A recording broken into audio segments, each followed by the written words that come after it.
دهمین اجلاس سراسری قضات روسیه امسال با 100مین سال تأسیس دیوان عالی این کشور همزمان و به نشستی بین المللی مبدل شد، جایی که رؤسای دیوان عالی جمهوری اسلامی ایران، تاجیکستان، هند، قزاقستان، ارمنستان، قرقیزستان و جمهوری آذربایجان هم حضور داشتند و ولادیمیر پوتین رئیس جمهور روسیه بر ضرورت تقویت همکاری و همگرایی این کشورها در حوزه غذایی تأکید کرد. مطالبی که در این کنگره مطرح شد و برنامه‌هایی رو که مطرح کردن من دیدم که مشترک است، نکات بسیار مشترکی با قوه قضاییه جمهوری اسلامی ایران داره. حجت الاسلام و المسلمین سید احمد مرتضوی مقدم با همراهی سفیر جمهوری اسلامی ایران و اعضای هیئت کشورمان با ویچسلاو لبدوف رئیس دیوان عالی روسیه هم جداگانه به گفتگو نشست.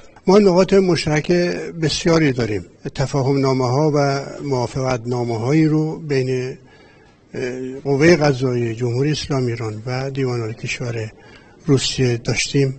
استرداد مجرمین رو داریم و همچنین انتقال محکومین رو داریم، موافقت نامه هایی در این خصوص داریم و احساس میکنیم که ظرفیت های زیادی هست برای گسترش این روابط و تجربیات که انشالله این ادامه پیدا خواهد کرد. رئیس دیوان عالی کشورمان همچنین با مقامات بلندپایه قضایی روسیه و برخی کشورهای حاضر در اجلاس دیدار و رایزنی کرد.